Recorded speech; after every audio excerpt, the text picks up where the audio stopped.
Welcome to the Platform to Perform podcast, the podcast for athletes, coaches, and anyone looking to perform at their highest level.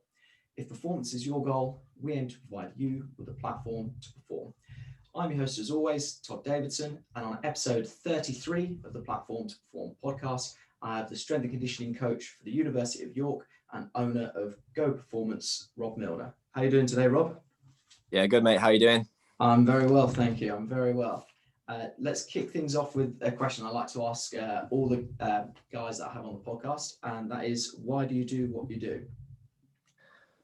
Yeah, good question. Well, I didn't actually start S&C until later on in life. I was actually a police officer when I was around 20.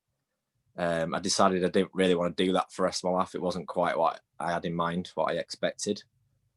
So I decided to go back to uni and do something that I knew I was going to love and get a lot of satisfaction from. And this led me to kind of working in this S&C role and more so towards working with kids these days. And yeah, I just really enjoy it. I just love seeing the process unfold. It's brilliant just watching people getting better, seeing their behaviour change, seeing their confidence improve. I just love the energy you get from kids as well. It's really infectious. And in terms of your philosophy, like you say, most of your work's with youth athletes, but I know you obviously also do a bit of work with university athletes. You also work with general population. So if you have a philosophy when it comes to strength and conditioning, how does that, or does it change at all when you're working with these different populations? And if you feel like you have a philosophy, how would you describe it? Yeah, I don't think it changes between populations that I work with, to be honest. I think the principles stay the same. And I had this conversation with one of my clients, actually, who's in the business world, and he put me on the spot and kind of said, you know, if you had to pin it down to 3 key areas, what would it be? What would your philosophy be? So yeah, it made me think, and we came up with trust, progression, and respect as my 3 big areas. So trust, what I mean by that is looking to develop relationships with the kids, with the athletes, with the coaches. And to coin a phrase, it's that phrase, people don't care how much you know until they know how much you care. And it's been so true in my coaching career. Everything you deliver becomes so much more powerful. And you can have those tough conversations. They value your input if you've got that awesome relationship with them. Progression, I'm a massive believer in earning the right to progress. Again, stole that from Kelvin Giles. But I find it really useful and important to have those systems in place so everyone's got a clear direction of how to improve. If we need to make any regressions or progressions, we can do that. And then respect, finally, just little things. I've heard other people on your podcast mention this, but little things, little behaviours like clearing weights away, being respectful to other people that you're in the gym with, as well as people you're training with, helping your teammates to move weights around, move plyo boxes around. We always encourage peer-to-peer coaching whenever possible, and also get the athletes to do the demonstrations just to improve that level of what's the word, involvement in the session, really. Yeah, I mean, like, so we mentioned offline about putting your weights back being a big one. Even for me, I think it's taking pride in the little things, or even from a coachability aspect, I think it's very easy to think, is that athlete coachable in the sense of, will they listen to, I don't know, the specific points you're making in a demonstration? But I also think when it comes to putting equipment away, the amount of times that I've banged my head against a brick wall and said, for example, I want the bibs put back and I want them folded. I want the mini hurdles put back with all the legs facing the right way. And then the kid will be like, yeah, did it. And then you look at the mini hurdles and you're like, no, you didn't. Because now when I grab those, they're all going to fall out. And so it's that level of attention to detail. It's not you being fussy. It's actually, for example, if you go to a job interview and you've got one black sock and one white sock, like, you turned up with your socks on, but it doesn't look great. Yeah, exactly that. And we've found just little things like that. Kids come in and they look at you as if to say, oh, am I supposed to put these weights away? Am I supposed to move these bars and things like that? And then they soon realise, you know, when everyone else is doing it, all the other kids are doing it, they soon start doing it themselves, and you see this behavior change, this positive improvement where they're helping each other out. It makes such a difference. Yeah, they're like, one of my pet hates as a teacher is, and it's something I've stopped doing now, where you say something like, right, everyone put the stuff away, which is such a vague instruction. You think it's the equivalent of, I don't know, you see it on TV shows all the time where, I don't know, someone's been involved in an accident and somebody screams, somebody call an ambulance. And obviously everyone expects somebody else to do it. Whereas what I've been doing now is I'll say, Rob, you're in charge of the yellow cones. Susan, you're in charge of the mini hurdles. Make sure the legs are the right way. And at least that way you're like, right, everyone has a job to do. And if I didn't call your name, you'd best be helping those people. Because I think it tells me a lot more about you as a person if you're like, oh, well, everyone else has been given a job, I'm going to get away early, versus, right, I'm going to take responsibility for helping out my team and, not just shirking away because I've not been asked to do something. Yeah, that's a good idea. I might steal that one. It does work well. It does work well. The only problem is when you have too much equipment and then you're like, did I ask you or was that somebody else? We're going to talk now about developing as a coach and obviously the different avenues you can go down, because there's almost 1,000,001 CPD opportunities for coaches. And I know that you recently did Altis's, was it the foundation course or? No, I haven't done the Altis course. No, it's not me. Different coach. Must have just seen you posting about it. Well, no, I went on the. I've been on a few workshops with Speedworks guys, just learning about acceleration.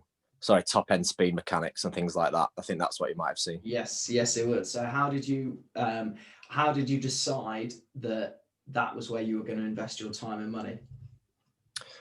Well, I think because of the whole COVID situation at the moment, especially over summer, a lot of the sessions I was doing was outdoors. I've always included speed work in my sessions, but we've had kind of limited opportunities, shall we say, to actually develop the speed side of things and spend a significant amount of time. Because most of the athletes that I'll see, I might see them once a week. And if I'm lucky, twice a week. And most of those times are in the gym setting. We have to share space at university. We have to share space with the university teams as well. So having a big space to actually do the speed work is not always available. But over lockdown, we've done a lot more speed work with individual athletes. So it's something that I wanted to kind of fine tune and just, I think you find this as a coach, the more you learn, the more little questions you come up with as you go. So you might dig into a bit more depth. You'll start learning about top end speed. And I was trying to find out from that presentation, which was incredibly in depth, way above my head, really. I've made plenty of notes on it so I can go back to it. But what I found really useful was it kind of helped me answer certain little questions that I had, what the ankle should be doing, for example, upon contact, and how that relates to exercises you might use in the gym. So yeah, I will continue to find it useful because I can go back to it and use that as a resource. So out of interest, what were the main changes that you made to a program as a result, or even what were some of the things that were reconfirmed having done the stuff with Speedworks? Yeah, I mean, they were emphasizing the importance of the ankle complex, getting it nice and strong around there. So we've been doing a lot more work with, similar to what Alex Natera does, where he does isometrics, things where you're holding your foot in a certain position that's specific to the running mechanics. Under load, we found that really useful, and that helps to solidify that foot position upon contact. So you get a nice stiff contact, and there's not much leakage of force, should we say. Yeah, I've heard a lot of S&C coaches use an analogy of a car with flat tires to say that we don't spend enough time working on the ankle complex. Yeah, that's a really good analogy, actually. And it's something, you're always learning, aren't you? There's always a new area, a new avenue that you go down. You just got to be careful to not go down too many rabbit holes, otherwise you just get blinded by too much information. Oh, absolutely. I mean, I think information overload is one of the key problems, especially, for example, if you've got more time on your hands. So you're like, right, let me find out everything about whatever topic. I mean, a quote I like from a guy called Derek Sivers, he said, if lack of information was the problem, we'd all be millionaires with six-pack abs. Yeah, exactly that. There's just so much information out there, and there's so many different views. You could go down a rabbit hole just on the foot and how the foot moves during running. It's crazy. You just got to be careful not to overly focus on one particular area. That's what I found useful. Yeah, I'd agree with that. And a couple of things I try and remind myself of is, so Dan John talks about complementary exercises and, the difference in complementary and complementary. So complementary would be you have nice eyes, whereas complementary would be, well, if we've done this part of the program here, we don't then need to repeat it here.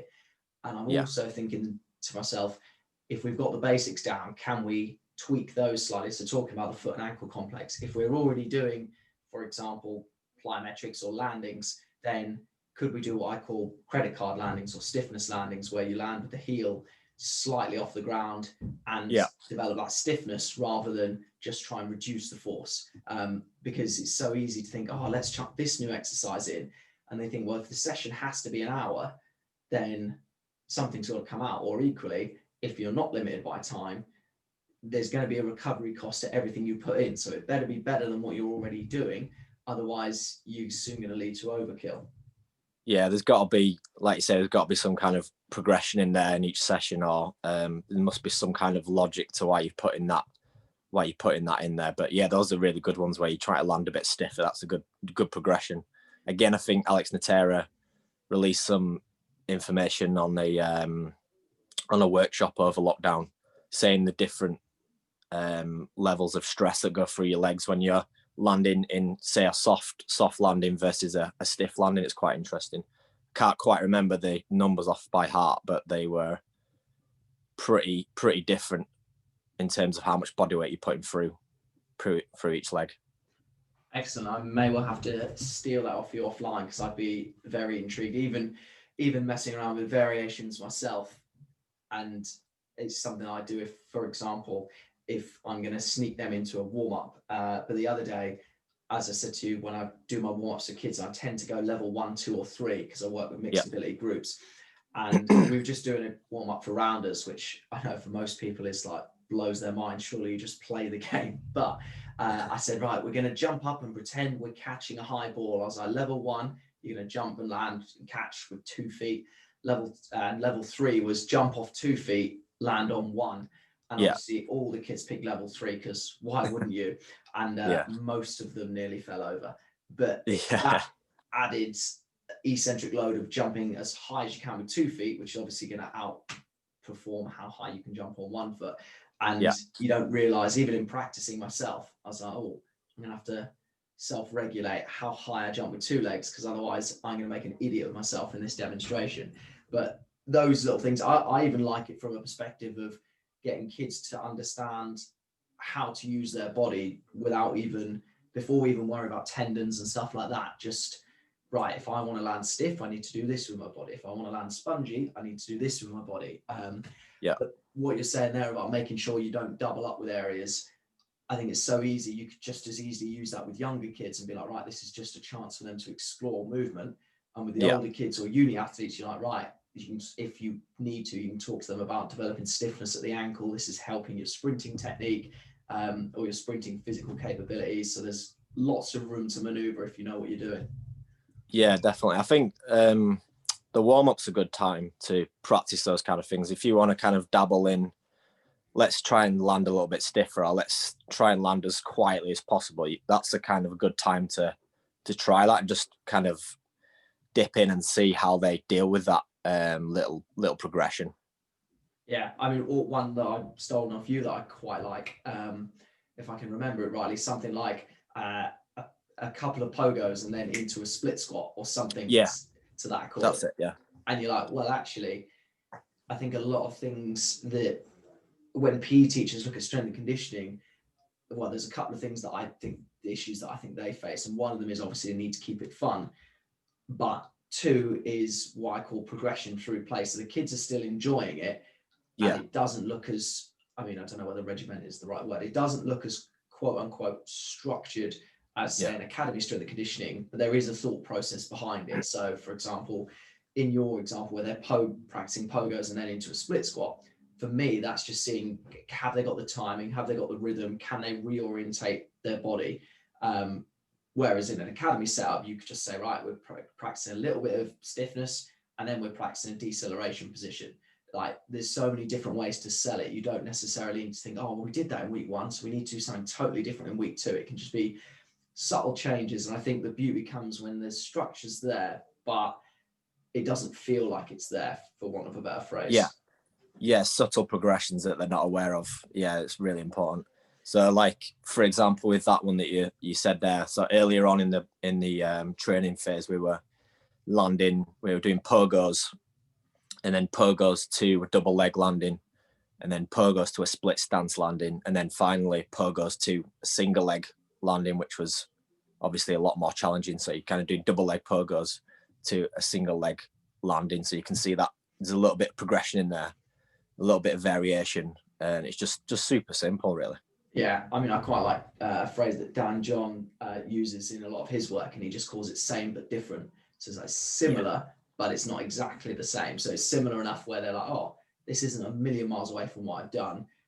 And I think it's also, especially in a PE context, I mean, Stephen Jones has blogged on this before, where he talks about we ignore the concept of skill acquisition when it comes to PE, in the sense of, oh, it's week 1, so you're going to do this. And I don't know, let's take volleyball, for example. Week 1, we're going to learn the dig. Week 2, we're going to learn the spike. Week 3, we're going to learn the set, or whatever it would be.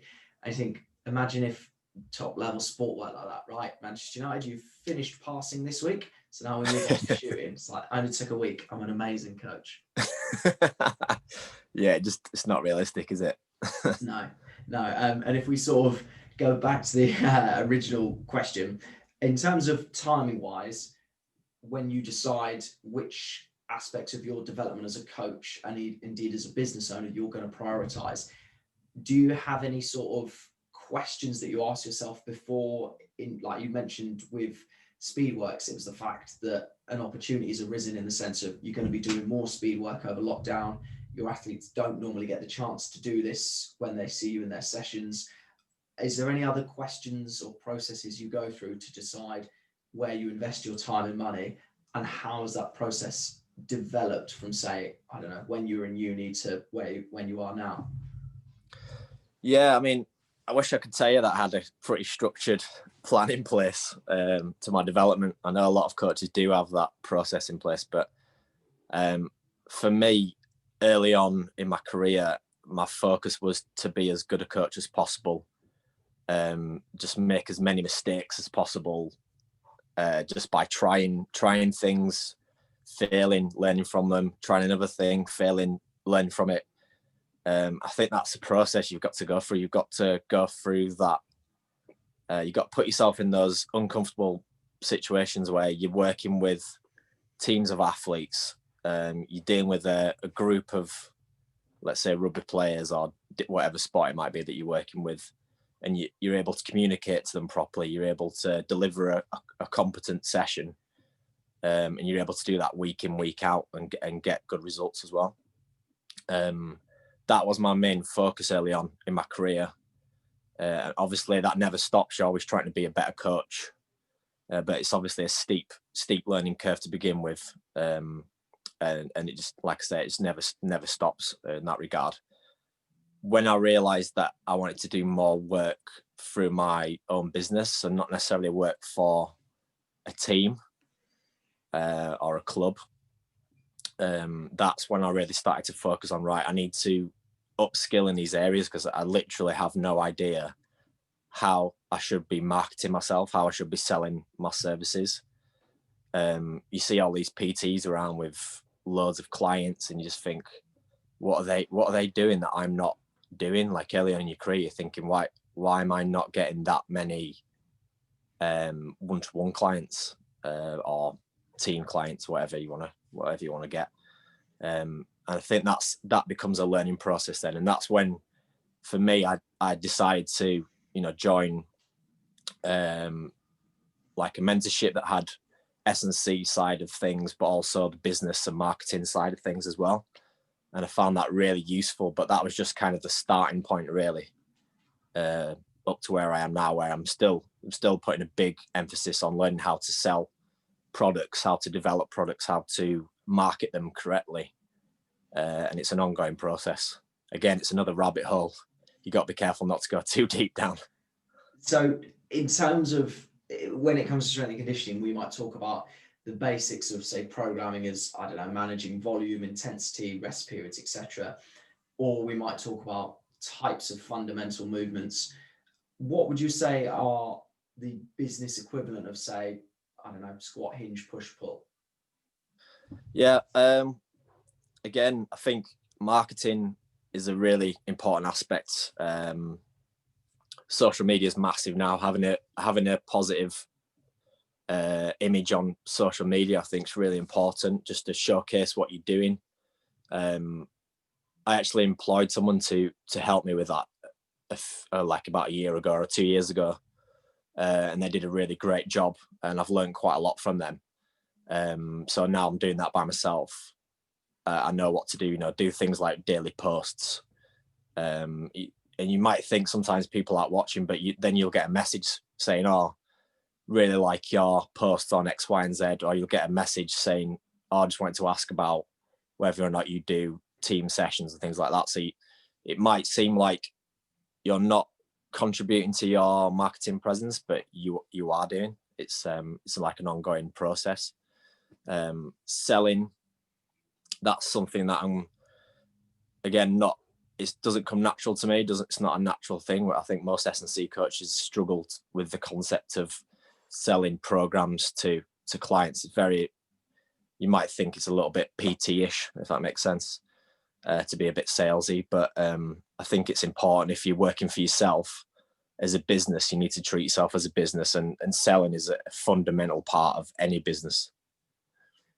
And it's funny, just here, I resonate a lot with what you've just said there, in the sense of, the analogy I would use is, if you've got a physical shop, you can see people walk past, you can see people walking in the shop, and if they leave, you're like, well, I got them into the shop. What was it that stopped them buying something? Whereas in the online world, you don't see those people, so it's very easy to become demotivated. And it's very easy. It's ironic, really, because as strength and conditioning coaches, performance coaches, you tell your athletes all the time, focus on the process and the results will take care of themselves. Yet we flip that with ourselves, and we're like, I don't know, this isn't selling, or this course isn't filling up, despite the fact that we're telling our athletes the opposite. Are there any certain, apart from financial metrics, are there any other metrics that you look at, or equally on the flip side, is there any way you try and detach yourself from those until you've, for example, got the processes down of posting regularly, or making sure that you're, I don't know, posting at the right times or anything like that? Yeah, I mean, obviously you can see what the engagement's like on the post that you've got, so you can kind of see what kind of posts are pleasing to your market, if that makes sense. I mean, what I used to do, I used to write a lot more blogs. I'm just trying to find the time to do those at the moment. But I used to do a lot more blog posts, and you could see the traffic through Google Analytics. You could see how many people have actually viewed it. So that was a really good way of seeing, kind of trying something out, writing about something. Is this the kind of subject material that potential customers would be interested in? You'll be able to see, for example, one of the most popular blog posts I did was called something like functional hypertrophy. It's basically how to build muscle mass, and for whatever reason, that's been the most viewed blog post that I've done in the history of my website. So that is obviously resonated with the potential audience that I've got. So that, in theory, should lead down a path thinking, right, what else would this kind of market be interested in? And then that's where I'd get my next material from, if that makes sense. Yeah, it makes a lot of sense. It's also funny because I think to myself, there's obviously two ways you can go about it. There's either A, finding out what the interest is and then deciding to create a product or create some resources based on that. Or B, you think, oh, I want to tell the world about X and we'll just see what happens. And for example, I know a great quote by Henry Ford when he's like, oh, if I gave the people what they want, they'd have faster horses. And it's difficult as a strength and conditioning coach to think to yourself, what will people find value in and what's still sticking to my principles? I've had people say to me, oh, you should just do HIIT workouts, like then you'll get a lot more people paying you. And I'm like, well, does that align with my principles and how I want to, for example, give people, pardon the pun, the platform to perform? Is this the skills that I think will lead them to a higher level of performance in whatever context they define performance? But it is difficult because you think, oh, well, I don't know, I'm blogging about hypertrophy when actually, I don't know, people should be interested in X, Y, Z and trying to find that happy medium between presenting content in such a way that's educational, but also giving people what they want and also giving people what they need at the same time. Yeah, I think you hit the nail on the head there. That's something I didn't mention there. It needs to be in line with what your principles are of your business. Obviously, anyone can post a video of some crazy workout and get popular likes, popular views. But that's not, if that's not aligned with your business principles, then you're kind of doing damage to yourself, really. And in terms of, if we just sort of come slightly off topic to something we're talking off air about, obviously it's very easy to write down a lot of exercises, write down some random reps and call it a killer session and everyone raves about it. We've both got backgrounds in different respective combat sports. And we were saying off air about looking back on it, sessions that I've done years ago. If I then put my S&C hat on, I'd be like, oh, I might tweak this, might tweak that. What are some of the common either mistakes or misconceptions that you see with the way that combat athletes are trained by coaches or groups, or how groups of general populations are trained by combat coaches? Yeah, I mean, to be fair, if you join a combat sport, then you expect a certain level of intensity in that session, and a lot of people are using. This is the way I kind of view it anyway. Might be wrong, but a lot of people I think go to these sessions because they don't necessarily want to be a fighter. They don't necessarily want to compete in that sport. In fact, that's probably a minority who do.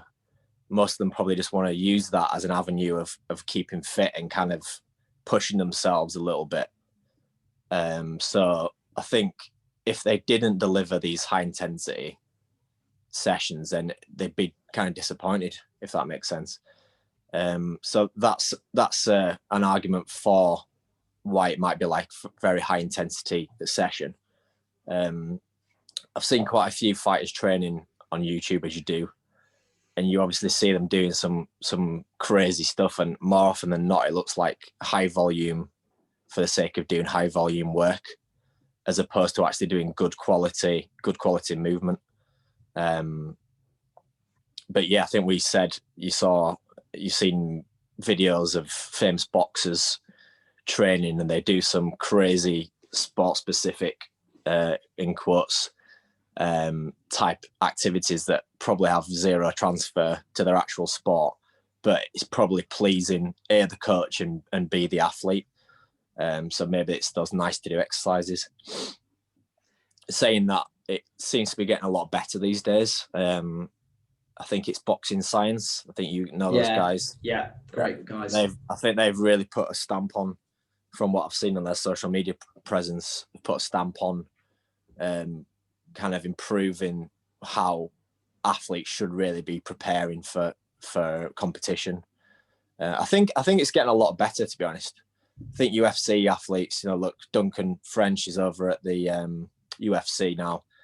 Obviously, he'll have brought serious level of professionalism to their preparation. So I think they're definitely going down the right route. It's just getting that spread out throughout the whole kind of sport now, the whole sport of boxing or like mixed martial arts or Thai boxing, whatever it is. But yeah, I think going back to your original question, common mistakes for me is doing quantity over quality. And in terms of, so I always try and think logistically in terms of when I've trained, when I used to box, obviously you do loads of pushing work, not much pulling work. And then it's easy as an S&C coach to jump on that and be like, oh, you're doing so much pushing work, not enough pulling work. But then I think logistically, push-up variations don't require any equipment, whereas pulling variations do. So if you're proposing that the quote-unquote solution to that problem is to do more pulling work, you obviously haven't ever been to a boxing gym. But you recommended some nice substitutes for example, endless push-up work when we were chatting off air. Yeah. I mean, personally, from Thai boxing point of view, there's quite a lot of pulling involved because there's the clinch element. It's almost like a wrestling part of the game, which is, you know, it's I find that really enjoyable. But you're doing a lot of pulling your opponent around, so you do get that training effect. But yeah, predominantly, like you say, most sports do have those pushing activities. But we used to do a lot of partner work where you're actually using your partner as resistance, doing things like using them. I think Brendan Chapman's done a whole thing on this actually, where you're using your partner to do certain pulling movements and things like that. You just need someone who's pretty strong, who's able to hold a solid position, so you can actually roll them up and things like that. But it does work. It can be done. It's just being a little bit creative with your coaching, really, and thinking, right, we've got this much pushing work in there. How can we introduce some level of pulling into every kind of session? And I think the only realistic option would probably be, if you haven't got any bars available, is to actually use your partner as a resistance. Yeah, and then it's funny because I've done a whole video on YouTube about mistakes made with circuit training, in the sense of, I think circuit training gets a bad rap, but oftentimes it's because the circuit is designed in the sense of, oh, we do this exercise, then we do that exercise, then we do this one. And like, well, why did you pick those three specifically? And if you ask most people, they'd shrug their shoulders and be like, well, why not? Whereas you think, again, if we go back to something you mentioned offline, was potentially substituting pushing movements for crawling exercises. Just because obviously a bit more shoulder stability, you're still working the same muscles. But then it's interesting because, for example, if you can back up, say, 20 push-ups, then there's obviously a cardio hit to that as well. So like I said, I often wonder why coaches decide to pick certain movements, or is it just, this is hard, let's chuck this in there? Yeah, I think, I mean, I've seen this in commercial gyms, you know. Let's think of the most horrible circuit possible. Off the top of my head, might do something like burpees into squat jumps, into switching split stance jumps and things like that, which just is designed to kind of kill you as quickly as possible. But they don't really have that much value unless you're competent to do those. They don't offer really that much value, apart from massively increasing your risk of getting an injury. Yeah, and it's weird because I find that there's a certain irony about it, in the sense of those circuits like what you've just described are actually pretty hard to do well. Like we were talking offline about when we've been back to combat sports with an S&C hat on, and thinking, how the hell am I going to get through all of these repetitions of pushing movements? And you think, well, I've got two options: either A, I don't do the repetitions, or B, I don't do them very well. And you think there's no real, you either feel like you're cheating yourself, or you feel like, right, I'm going to be absolutely wrecking my shoulders to try and have some sort of badge of honor and say, yeah, I completed all the reps that the coach asked me to. Yeah, exactly that. And I guess that's part of the game. I guess you're trying to, if you're training a group of people, it's pretty difficult because you want to try and cater for the whole group, I guess. So when you go to things like boxing gyms, they're probably trying to get their fighters or people who are on the verge of being fighters to a decent level of fitness and give them some kind of something to test them a little bit. But if everyone's doing the same thing, then obviously it's going to be pretty challenging for the guys who've only just started and pretty off-putting. Yeah, and again, it might have been online, it might have been offline, but I said with my mixed ability kids, there'll always be a level 1, 2, and 3.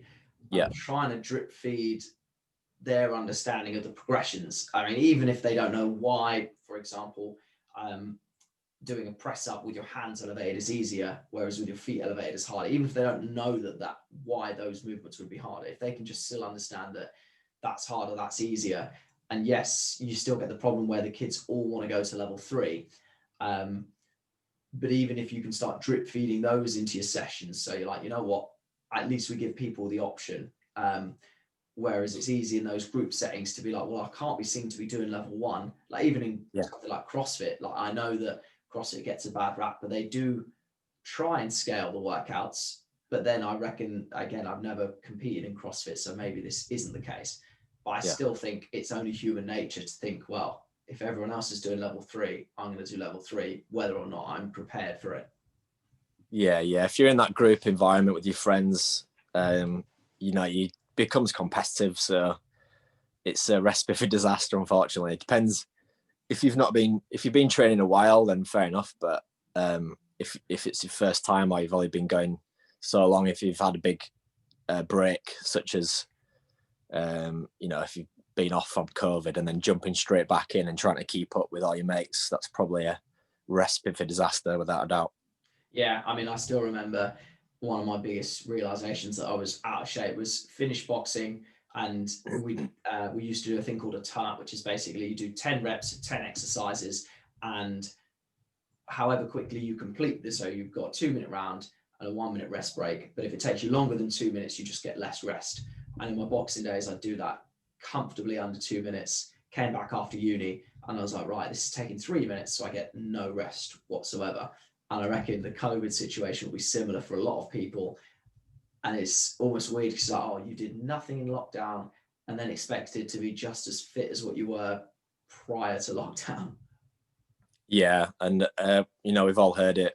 People jumping straight back in with testing on the first session back, which is just craziness, really. Getting your team to go through a fitness test on the first day back is, some people might have been doing more fitness than ever over this lockdown, over the first lockdown, but you'll get a few people who won't have done anywhere near the same level. So to test them, to do maximal tests is absolutely, it's just crazy. And if we go back to, as I said earlier, you train general population guys, uni guys, and youth athletes. Yeah. In terms of, we'll go into programming differences in a little while, but in terms of educating those clients and considering obviously their age, their experience, how do you educate those guys in terms of your principles, and how does that look different across those different age ranges? Yeah, so I think a good way, like you just described there, was when they're younger, you need to kind of drip feed. I mean, this is why we have these systems in place. I've got my kind of movement matrix up on the wall at work. So if we're doing a gym session that's focused towards strength, they can all see, level. This is foundation level 1 to 5. These are the exercises we're doing this week, and this is what level you're aiming to get to this week, or by the end of the month, or whatever it might be. So there's a visual guide there, so kids are kind of engaged in the process. They can see a clear pathway of where they're going. And then we have regular debriefs at the end of sessions, and we do things like, why were we doing this exercise? Why is it important to develop strength in this movement? Blah blah blah. So that's a good way of doing it with younger groups. I find it opens up conversation. They can ask questions.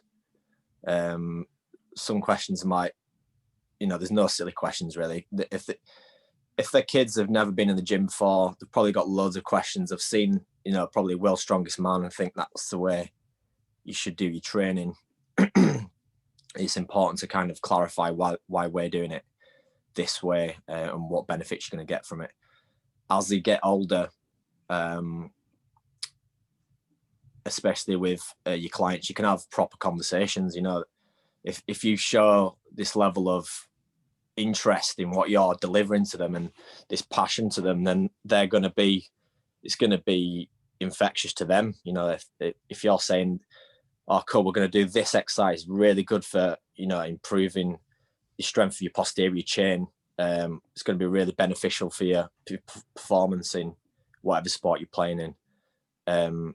It opens up an avenue to have those conversations. You can go a little bit more in depth, and it's more like an ongoing educational chat between you both. So yeah, pretty similar, but I think the kind of underlying thing that we're trying to do is explain why we're doing what we're doing. And I think it's really nice with you saying about having the movement matrix actually visual. I think that's almost nice, because I think it's funny as the amount of adults or parents I've interacted with, and they're like, oh yeah, but is this going to be sport specific? Little Timmy's like, he's a tennis player, so it needs to be tennis specific.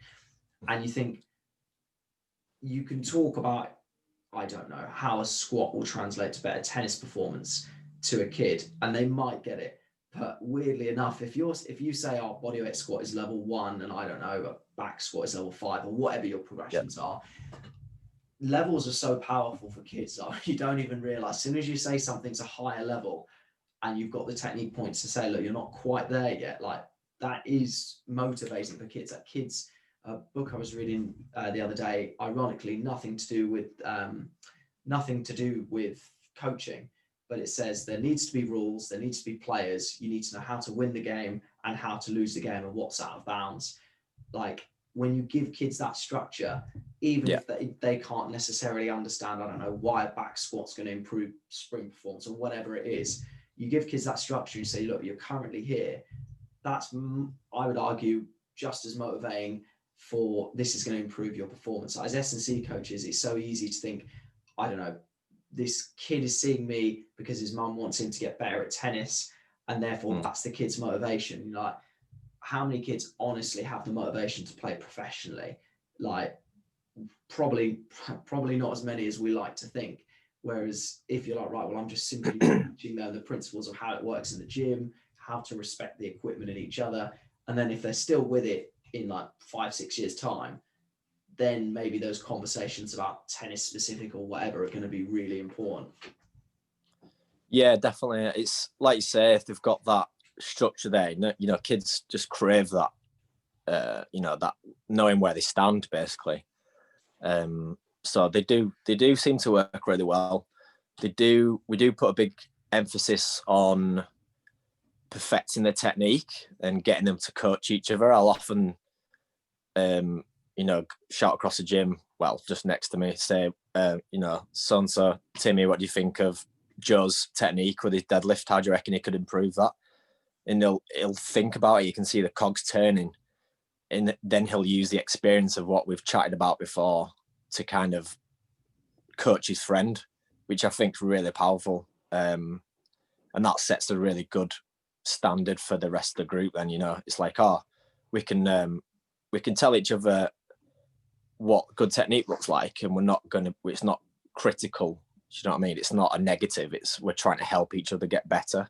And I think that's really, really powerful as well. Yeah, and I think we're chatting off air about specific examples of people just bollocking other people in the gym for their technique, and saying that even though the intention was right in terms of improving their technique, improving their performance, maybe reducing risk of injury, the delivery perhaps could have been refined a little bit. And I think to be able to, as we said, talk about life skills, to be able to criticize someone in a way that makes them want to do it better, rather than just switch off and think, oh, I don't know, Rob's just having a go at me, he's got it in for me, or whatever, is such a powerful skill, and something that's going to help you massively just in life when it comes to those difficult conversations.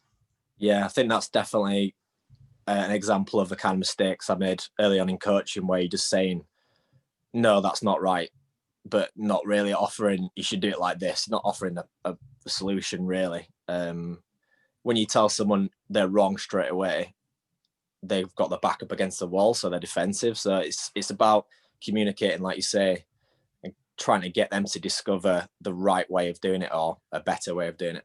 Yeah, and it's funny, just going back to your example earlier in the podcast of the pogos and the split squat variation. I had a fitness lesson with year 7 girls this week, and we were working on being able to decelerate. And I thought, I'm not going to spoon feed them the answer. And I just want to see how well my session design allows them to discover it. And basically what I wanted them to try and work out was that you need to lower the center of mass, or at least push your hips back, in order to decelerate effectively. And even at the end of the session, I'm saying, right, everyone close your eyes, step forward if you think it's better to push your hips back or get lower, because some of them were doing it, and stay where you are if you think it's better to be stood still or stood upright. And half of them were still convinced it was to stand upright. And I thought, I'm not going to tell you that's wrong, but I was trying to create different scenarios. So this week, I gave the example of where you're mirroring someone, and I asked the girl who was demonstrating with me to try it stood up and to try with her hips lower. And she said it felt easier with her hips lower, but some of them were still saying, oh, I prefer to stand up straight. So next week, we did the edge of the earth drill stolen from Brett Clicker, where they sprint and they've got to stop on a line. And if they get there first without falling over, they win. But next week, we're going to do that, but then we're going to have a back pedal. And I'm hoping that will mean that the girls who think it's better to stand up straight will then struggle to coordinate that and struggle to push off. But at no point am I going to say, look, it is better to be in this lower athletic position. Yeah, that's a good way of doing it, actually. I think it was Kelvin Giles' podcast from a long time ago when he was on the Pacey Performance podcast a while back. He was talking about that, how if you had a group of kids teaching them how to throw, instead of giving them the answer, you'd get them all to kind of throw like a ball against a wall. Or I had a certain distance to cover with this ball, and there'd be like one kid in the class who would be really good, or maybe a couple of kids, and he'd stop the class and say, "Oh, let's watch Timmy do this throw again." So you throw it again, and he says, "Oh, what do you think he's doing that's making him able to throw that far?" And then it opens up a discussion. People are thinking about it a bit more, like, "Oh yeah, he's using an overhand throw as opposed to an underarm throw to get further. He's turning his hips as he's doing it." So there's all these little learning elements that other kids will pick up from watching their friends do it, as opposed to just you stood in the middle of the room as a coach saying, this is how you do the technique.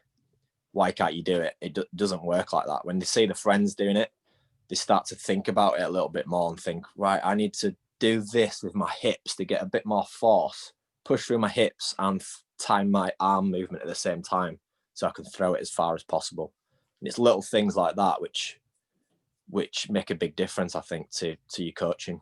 And it's one of them, again, if I just get on my little PE bandwagon for a little bit, something that I think is a challenge in PE compared to other subjects is being able to assess learning.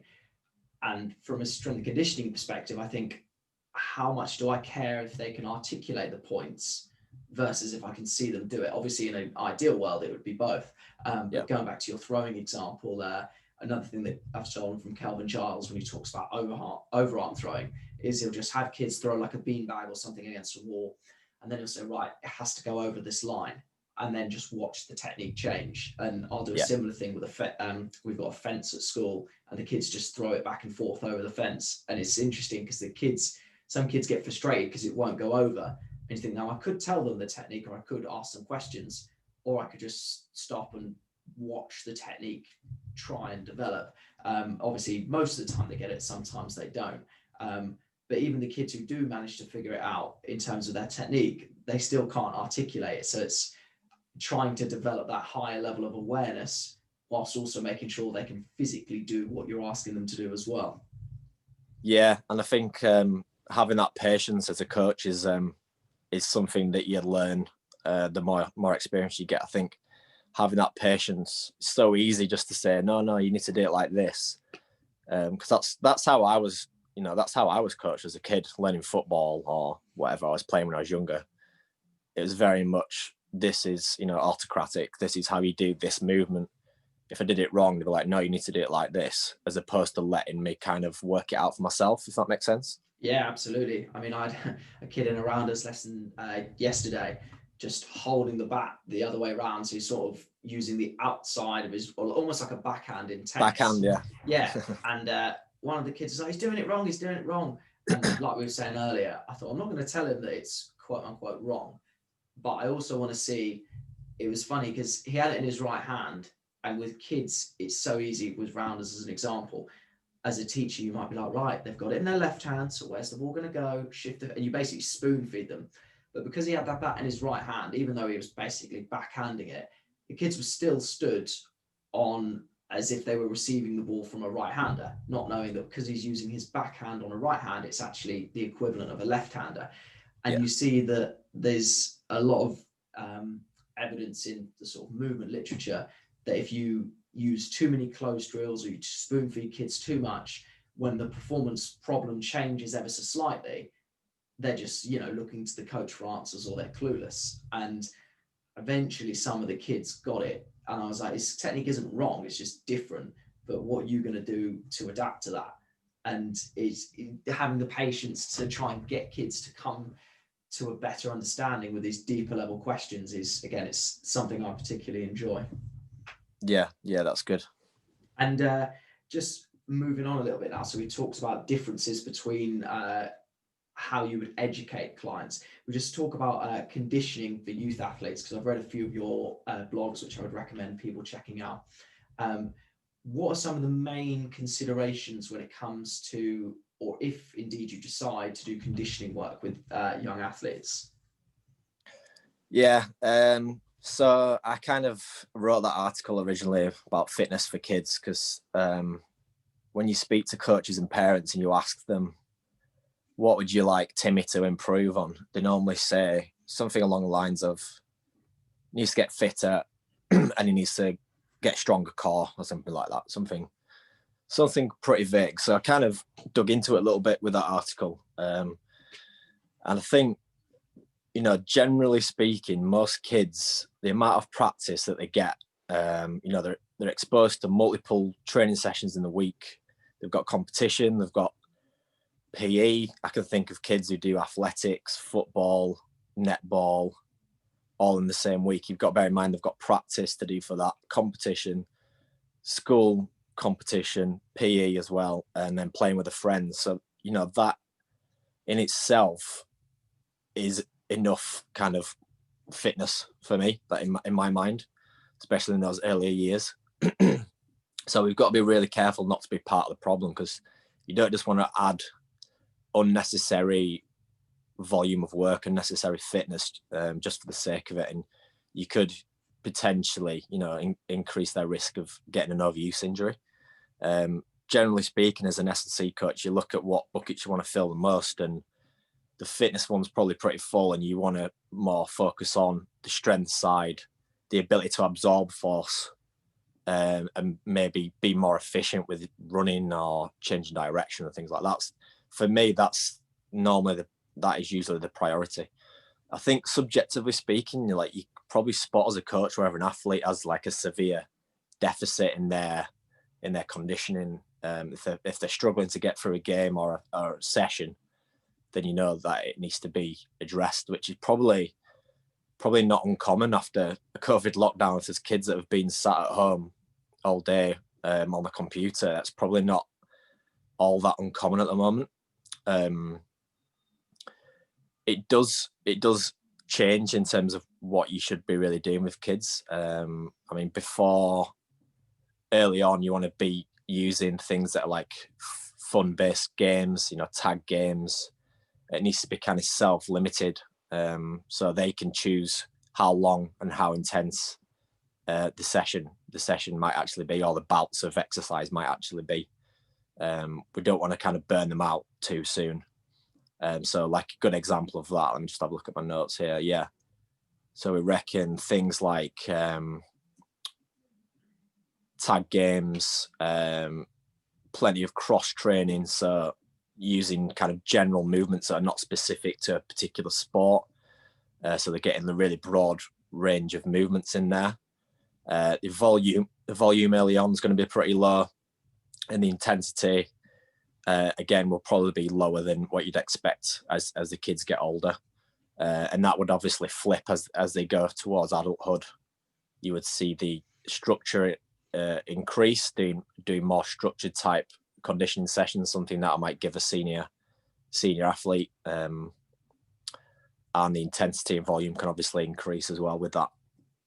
And in terms of, you said there about the games being self-limiting, how do you manage that logistically? So for example, if I've got a class of 30 kids, PE, whatever, some of them who have more proficient movement skills, who also conveniently tend to be the better conditioned ones, how do you manage that logistically in terms of when they decide enough is enough, considering that a low ability pupil might decide enough is enough earlier than a higher ability pupil?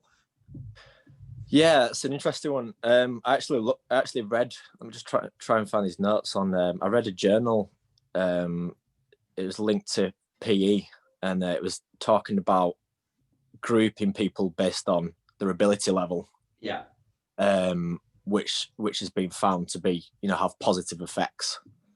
So that could be one way of doing it. If you had a large group, for example, I know this is one of your questions. Let me just get it up here. So yeah, kind of ability grouping. If you kind of group the lower skilled groups together, they had an improvement in what they call moderate to vigorous physical activity in that session. So they're probably actually getting a better training effect from working alongside kids of a similar skill level.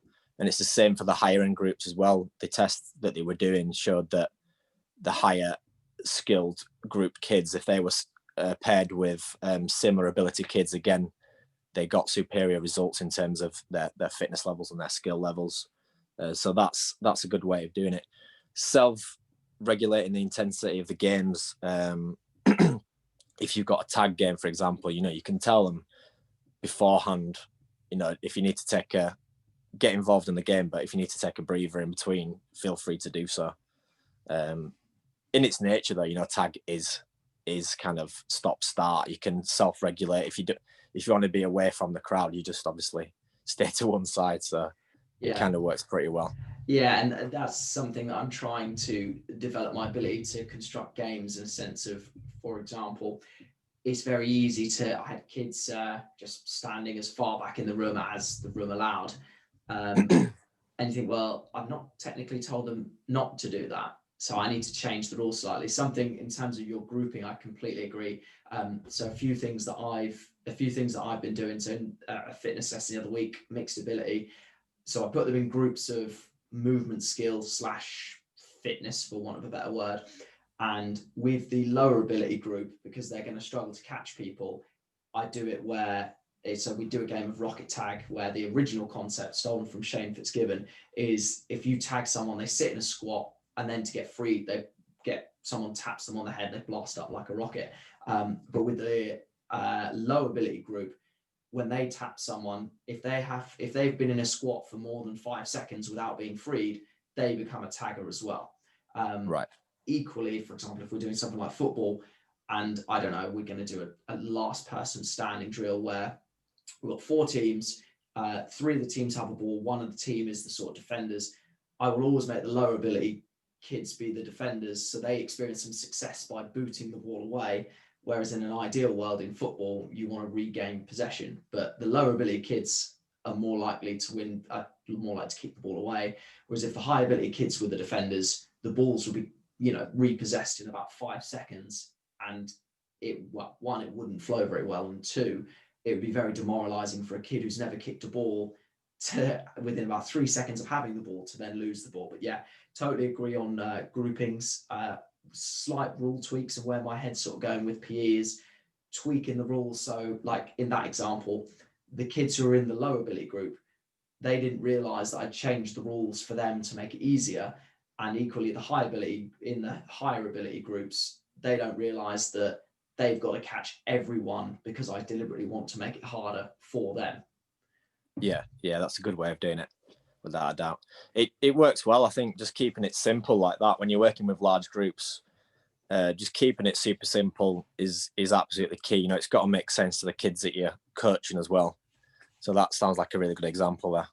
And in terms of, again, we were talking off air about conditioning for adults and how that it's anyone could design a session that's going to leave someone feeling like they've had a good workout.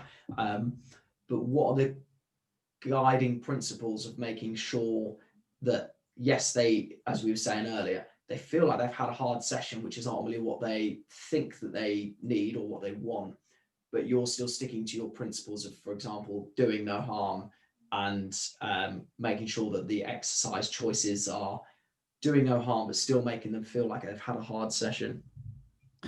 Yeah, so we use this work capacity circuit a lot, which I probably stole from another coach, but I think it might be Mike Boyle who uses them, dumbbell complexes anyway. But anyway, we use these work capacity circuits, I call them, at certain times of the year with teams, just to build a bit of work capacity, obviously, but also you can use them with clients who are looking to strip a bit of body fat and they want a bit of a workout, if you like. The emphasis, we use pretty lightweight, so we recommend something between 8 kilograms, a pair of 8 kilograms to 12 kilograms, something around about that. And they're required to do around about 6 exercises paired together, back to back, and kind of link them as smoothly as possible. So for example, the one that I use quite a bit is we'll do thrusters with dumbbells. So you've got to get into a nice deep squat position, always a big focus on technique. And that makes it a hell of a lot harder. If you really put the focus on, say, you'll tell them, let's make this as smooth as possible. All the movements have to blend into one another. So you'll go from thrusters, we'll do 6 reps, straight into RDL. So literally as you've pressed overhead, you're going to be bringing the weights down and then hinging at the hip. So straight into an RDL movement. RDLs to high pull. So again, another transition where it's going slightly more explosive. And then straight into something like a lateral lunge. So again, you try to link these movements together so they're getting into a rhythm. You can imagine all these back to back, and it's really quite taxing to do that with good technique. And because the reps are so short, we're not doing 20 reps of each one where you're absolutely spent after the first set. You're doing just 6 reps, which is pretty manageable really, with a relatively light weight, and you do them back to back, and it is, you do feel pretty exhausted after it, because there's so much focus on trying to blend the movements together, trying to get a bit of flow between the movements and trying to keep the technique on point. It's a good way.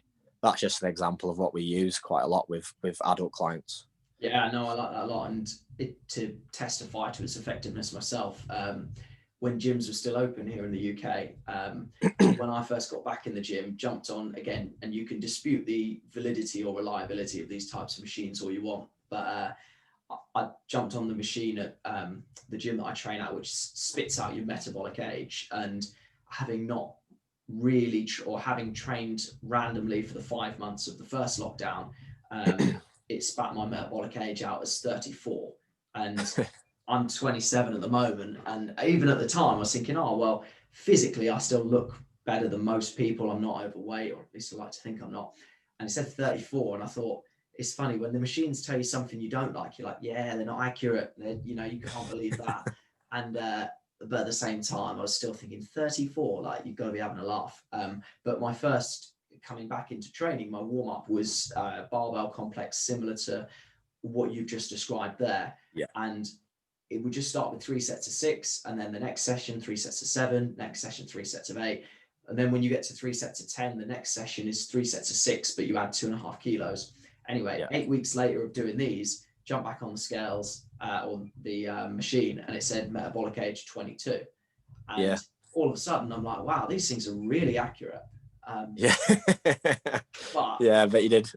but you don't have to. There's this conception that you have to do so much work to improve cardiovascular health. But what I like there is obviously you've improved your cardiovascular health, but also, you know, RDLs, you're getting some kind of hamstring flexibility, even with a deep squat and a thruster, hip mobility, high pull, some kind of explosive work, lateral lunge, some kind of adductor flexibility. So one of my main critiques of people's circuits is, I'm like, well, you're going to do the exercises in a circuit format anyway. So rather than doing, for example, jumps, which people aren't conditioned for, or other just randomized exercises, think, right, yes, I want the cardiovascular benefit, but what other benefits can I get in without reducing the overall quality? Yeah, I like those barbell complexes as well. They work really well in a warm-up. That works really well with athletes in general, because you can microdose, if you like, a bit of work capacity before every single session that you see them. So if you're pretty limited, which is often the case of some of the guys that I work with, if you're only seeing them once a week, or twice a week rather, adding that little bit of work capacity in the warm-up, doing back-to-back barbell complexes, is a really good way of developing that, or keeping it ticking over a little bit at least. But also you can work on a few skills. You know, if you're trying to get them to work towards doing the Olympic lifts, you can add in some barbell complexes that are more related to that, like overhead squats, you know, drop snatches, snatch balance, things like that. You can be really creative as you want, really, as a coach. Yeah, and going back to our other point of trying not to overfill the bucket, or equally trying not to just chuck 1,000,001 exercises into the program. There's no reason why something like a snatch balance. So, for example, for those not familiar with Olympic lifting, and correct me if I'm wrong, because I always get snatch balance and drop snatch slightly mixed up, but snatch balance, bar across the back, and then just try and drop under, no press. Yeah, I think you probably overestimate my knowledge of weightlifting there, mate. That's fine. That's fine. But anyway, that could easily be, basically, it's like an explosive drop under the bar and then putting the brakes on. There's no reason why that can't be used to develop a kind of deceleration pattern, and just getting the athletes used to slamming the brakes on at speed. And even though it's just a warm-up movement, it does get the brain and body switched on to apply force and to put the brakes on rapidly. So as we were saying earlier, that could be your sort of, to a certain extent, that could be your stiffness work, probably more for the quads than for the ankles, but we're still working in similar fields. So it's very easy to think, these work on barbell complexes are great, put those in there. Rob uses dumbbells instead of barbells, let's put those in there. We also need to chuck in stiffness landings, chuck those in there. And before you know it, you've just become completely overwhelmed. Yeah, it's having that structure of knowing that everything needs to have its place. You can't just randomly chuck stuff in there for the sake of it, which is probably what most S&C coaches do early on in the career. I mean, I've done that. It's like you want to chuck everything in, try and make sure you cover every single base in every single session, but it's not realistic, really. It just doesn't work. It just kind of muddies the water a little bit. Yeah. But carry on. I was just going to say, I mean, I found early on Mike Boyle's book, I can't remember what it's called now. I think it's Functional Training for Sport. Yeah. I found that really useful for just learning how a program should be structured, really, because he really simplified it. I think at the time when I read it, he had things like movement patterns on particular days. So he might have he doesn't like front squats, but I'll use front squats as a knee dominant example. So like a knee dominant exercise on day one, paired with like a pulling exercise, and then some complementary exercises after that, some single leg work. And then day two, which might be a couple of days afterwards, would be a hip dominant exercise. So you're able to train similar areas, but not the same, if that makes sense. So obviously you'd be fresh for a hip dominant movement, but you've still trained the lower body, if that makes sense. Yeah, and again, I'm pretty sure it's Mike Boyle, who, again, it might be Mike Boyle, might be someone else, but it simplifies it even further, because I think it's something I've written about a fair bit, is when people just use the word, oh, that's a fundamental, or that's a basic, and it's like, you could easily say it's squat, hinge, push, pull. You could easily say it's knee dominant, hip dominant. You could easily say that it's legs, upper body, whatever. And I think it's Mike Boyle who's just like, do something for your legs, do a push, do a pull, do a core exercise. And we love to overcomplicate things, but I like to think of what's the least amount of work we could get away with. But equally, you could do exactly what you said with Mike Boyle's example, and the complex might be enough to tick over those other patterns or work on the mobility or the skill of those other patterns, whilst not necessarily tapping into recovery too much. Yeah, I think they work really well when they've got a good level of skill already, if that makes sense. I've tried it before in the past, just experimented with people who've not probably had enough experience, and if it doesn't look pretty, then obviously I'd take it out. If the technique's not on point, you obviously need to address that first before you start adding volume to it. Yeah, and on that subject, something that I used extensively with used to work in a girls' school, the warm-up would just be, if anyone's checked out the GMB Fitness's Frogger Bear Monkey, which is basically, the frog is just a moving squat, the bear is a moving, their bear crawl is where you start off in almost a downward dog position, and then it's opposite arm, opposite leg, and that's a hinge pattern, it's shoulder stability, it's single arm, straight arm strength, and the monkey is basically like a lateral frogger, but it's more, works the adductors more, works one side of the body more. But you can easily change, rather than sets and reps. So as we said, if you're using a barbell complex and it looks ugly, it's obviously, you don't want ugly repetitions, but equally, you think ugly repetitions under load, we can't have that. Whereas with the frogger, bear and monkey, we can get in a squat pattern, a hinge pattern, some upper body work, and then you can just say, right, let's try it backwards. Let's try it as slow as we can, as loud as we can, as high as we can. And you're still building flexibility, mobility, and a bit of body weight strength. And I'd always use that as my precursor to then going into, for example, my dumbbell complexes, my barbell complexes, because it's easy, as you were saying earlier, there's nothing that's going to get someone's back up the wall more than saying you're wrong. But equally, you can't give someone a loaded barbell and see, I don't know, knees smashing together or backs rounded. So you've got nothing left to do but to say, right, we need to change this up. But I like to use those body weight prep work, as well as making same but different variations of those exercises, and then be like, right, we've done that for, I don't know, 6 weeks, 2 months, whatever it is. Right, now I know you can squat well, because I've seen you do several repetitions, even if you didn't realize that was what we were working to with those movements. Yeah, definitely. Like you say, that warm-up period's so valuable, isn't it? As a coach, to see, kind of test your athletes a little bit and see what they can do, what they can't do. It becomes pretty obvious if someone's got a real movement deficiency in the warm-up. If you're trying to get them to do things like crawls, and they're struggling to maintain that hip position, or they're struggling to coordinate, they're going to struggle with any kind of running mechanics that you try and throw at them. So it's a really good starting point to see where your athletes are at. Yeah, and it's kind of the way, like you said, using the warm-up there kind of gives you an indication of overall athleticism, but also longer term athleticism, in the sense of, if you haven't got the coordination to, for example, move opposite hand and opposite leg in a crawling pattern, why am I going to bother with sprint mechanics that are going to be trying to do that speed, that is just going to frustrate you even more and might lead to me saying you're wrong? Yeah, exactly that. Yeah, it's just a bit of smart coaching there. Yeah, exactly. And in terms of diving in just a little bit further into your stuff that you had written on conditioning for kids, and in terms of them not necessarily being as anaerobically adapted as adults, do you just want to chat about that for a couple of minutes? Yeah, so when they're kind of pre-puberty stage, let me just find my notes on this.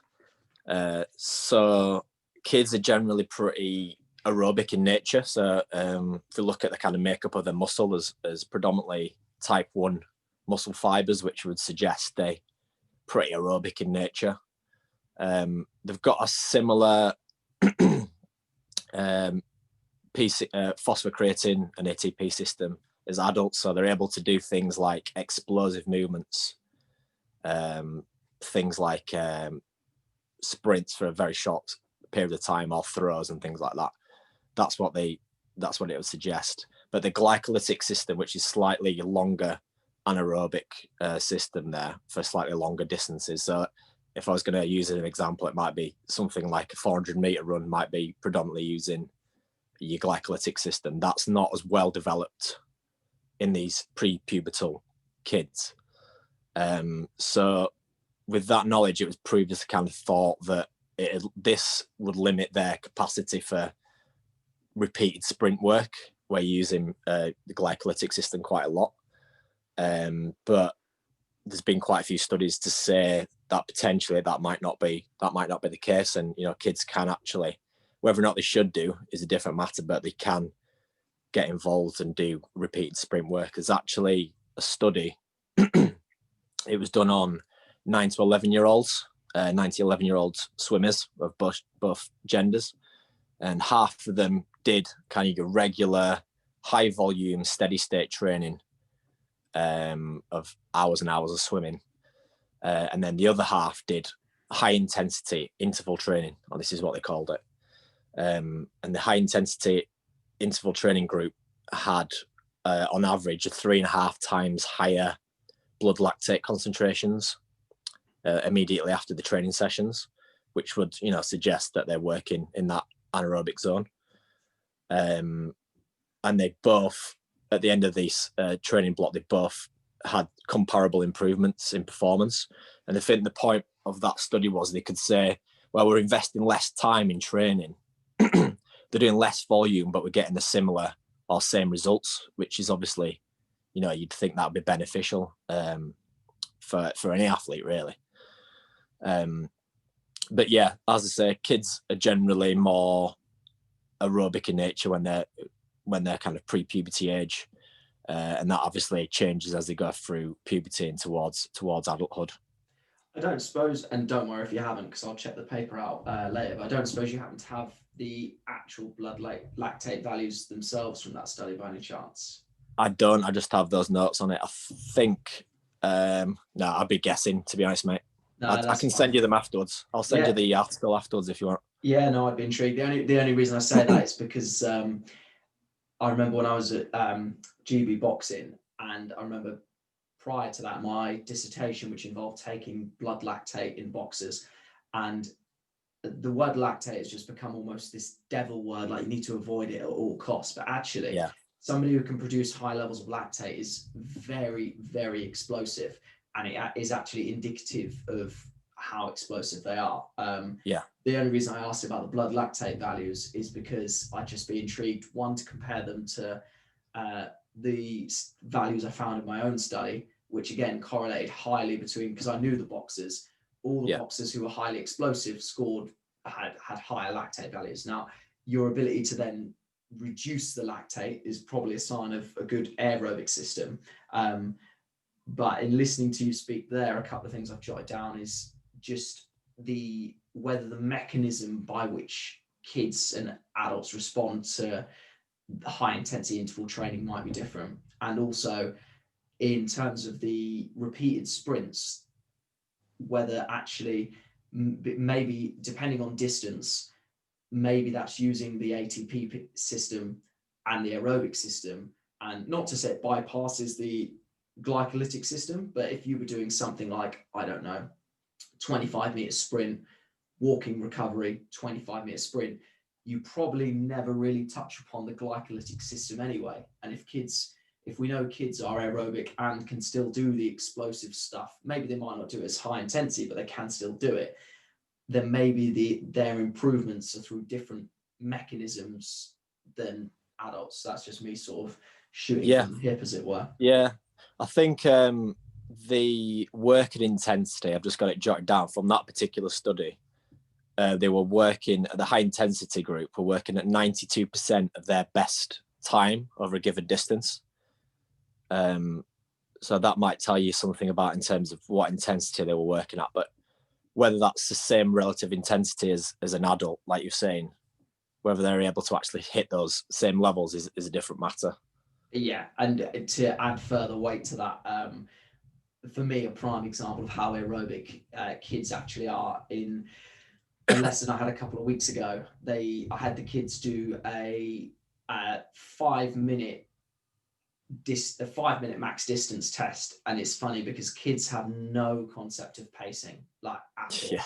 And a few of them sprinted the first two, like I had a cone mark 25-meter distance, and a couple of kids sprinted the first 25 meters. And I was like, kids don't understand, no matter how much you tell them, that it's physiologically impossible to sprint for 5 minutes. Yeah. But we recorded the number of times they did that. The reason why we were doing that is because I then put them in teams at the end of the lesson, and they basically did it where one kid will go to the cone and back, then we'll tag the next kid who'll go to the cone and back, and then to see how much distance they accumulated in a team versus how much distance they accumulated as individuals. Now, if I did a 5-minute max distance test, there's no way I'd be doing a team event half an hour later. But the kids are absolutely fine with it. So when you said, for example, working at 92% max intensity, as you said, the key fact there is that their 92% or their max intensity, the ceiling wasn't very high to begin with. So 92% of something that's not very impressive is still not very impressive. Yeah, that makes sense. Yeah, I probably lean towards that same kind of finding there. That makes sense. So I know we were both at the Charter Champion Conference in 2019, and a paper that particularly resonated with me was a Rattal et al. Paper, where basically they had the kids perform. I'm trying to get this right off the top of my head, but they had the kids perform I think it was a 10-second sprint on the minute every minute. And basically the power output from the kids didn't change from sprint 1 to sprint 10, even though they only had what would seem a comparatively little recovery. Whereas adults, I'm assuming there's some kind of fiber type composition change as you go through puberty, because, otherwise we wouldn't have the Usain Bolts of this world if their type 1 fibers didn't somehow change to type 2. Yeah. But the adults' intensity dropped off massively, and their absolute intensity obviously came down massively, whereas kids' absolute intensity stayed the same, and basically said that they didn't need as much time to recover, and probably because the output was never as high in the first place. Yeah, that's interesting, because again, just from some of the studies I was looking at, some of the recommendations are that the rest periods are shorter for these kids because they're able to recover a lot quicker. So pre-puberty, obviously, they're able to recover between these bouts, and they actually recommend 10 seconds as a good guide for their rest period, or building up towards that between high intensity bouts. 10 seconds. Wow, that's hilarious. I mean, even when I was talking about those rocket tag variations, I'd find the kids would be absolutely breathing out their ass, and I'd just speak to them for enough time to say, right, we're going to swap this team for this team. These are the rules we're going to play for this game, and then they'd be fine. And I'd be like, if I was struggling that much, 10 seconds would not be anywhere near as much time. Yeah, it's an interesting topic. I think it could go down a whole rabbit hole there. I think there's probably needs some more research in that area. Yeah, but I do also think it's, as you said, important to note that there are going to be programming implications, whether it's the type of activities we do and we're using games versus more structured work, whether it's we're disguising in different movement patterns with the adults, with the complexes, and what our consideration of how much rest period is actually needed is also important to consider. We can't just apply the same, these adults do these conditioning workouts, so therefore the kids need to do them as well. Yeah, I think that's probably a mistake a lot of coaches have probably made in the past, just trying to treat them like mini adults and give them the same kind of tempo runs or whatever you want to call it, shuttle runs and things like that to kids, when really we should be looking at it a bit more intelligently. And, we don't want to give them the hardest stuff first. Just because they can doesn't mean they should be doing it. We need to kind of think long term and how we can develop them for years to come. And as we've said before, the biggest bang for the buck in terms of development for kids is generally developing the strength, their speed, and their their movement efficiency, which I think you're probably going to get a lot more benefit from. Yeah, and it's one of those where I think to myself, good youth coaches, it's almost the variations are so subtle that a parent would watch it and be like, wow, little Timmy's really working hard here. And you think, well, yeah, he's working hard, but it's in a productive way, and we're still sneaking in some movement patterns. That's, again, why I like games like Rocket Tag, or even a game that I do is Bulldog with a deceleration zone. So the kids have to show me a clear stop, and maybe that counts as that little bit of rest period they need. But that for me is the art and science of coaching kids, where you've got the art of it, where the kids are still working hard, parents still see they're working hard, but we're still developing that strength, that movement efficiency, the ability to absorb force. That's, for me, is where the money lies. Yeah, absolutely. It's, it's the same with older adults as well. When you're training senior athletes, they quite often early on, they might want to do something that's sport specific. So you've got to almost kind of give them something they need, but also give them something that's nice to do for them as well, if that makes sense. Absolutely, yeah. You need to find that sweet spot between the need to do and the want to do. Yeah, 100%. Yeah. And just in wrapping up, if you could have one key take home for listeners of this podcast, whether it's their coaches, parents, or indeed maybe youth athletes themselves, what would that be? I think for S&C coaches, I'll probably direct this at, is early on in your career, you've just got to get stuck in and take that. I think I've used this term before, imperfect action. So I, for one, when I started out, I was thinking, I need to do X, Y, and Z. I need to work with individual athletes. I need to work with team athletes from this sport and that sport. And then it all becomes paralysis by overanalysis. The key thing is to just get stuck in, put yourself out there. Don't be afraid of making mistakes. Every coach has to go through that process of trying and failing and going through that process again and again.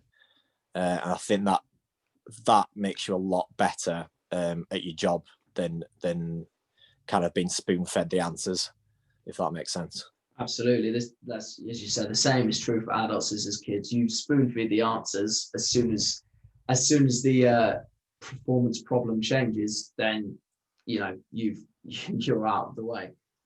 Yeah. And if you could spend time with one coach and their athletes, who would it be and why? Yeah, I would say Eric Cressy. I've been a big fan of his for a while. I love his level of knowledge of the shoulder, which is absolutely insane. I'd love to see him work with his athletes and kind of communicate that really detailed information into language that they understand. Yeah, as we said, that's where the money is, having that higher level technical knowledge, but communicating it with someone who doesn't necessarily possess that. And if you had one recommended resource, whether it's a book, a podcast, doesn't necessarily have to be S&C related. Yeah, something that I'm looking at the moment is work by John Goodman. His website is called www.theptdc.com. And that's all to do with sales and marketing and the business side of fitness, the fitness industry, and finding that really, really useful. Perfect. And final question, if you just sort of stay on the line and we'll wrap up afterwards, where and how can people best reach out to you? So pretty active on Instagram. That's at Go Performance UK. And my website with my blog posts on is www.go-performance.co.uk. Perfect. I'll make sure both of those are linked in the show notes. Thank you very much for your time today, Rob. Yeah, cheers, mate. It's been a pleasure. My pleasure. My pleasure to have you on.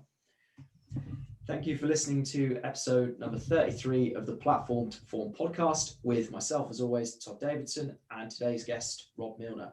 If you've enjoyed the show, we'd really appreciate it if you could share it with coaches, parents, and anyone else looking to perform at their highest level. And if you want to go one better, you can support the podcast by heading over to www.patreon.com/Todd Davidson P2P coaching. In exchange for supporting the podcast, you'll receive access to all the programs that I've released and put on there, including Bodyweight Size, which is a scaled calisthenics program that allows you to put on muscle mass using bodyweight only exercises, a 7-week Corona conditioning block to see you through lockdown, and all of the videos that I've released as part of Calisthenics Kids, which aims to improve strength, movement skill, and confidence in children. Thank you very much for the support, and I will catch you again in the next episode.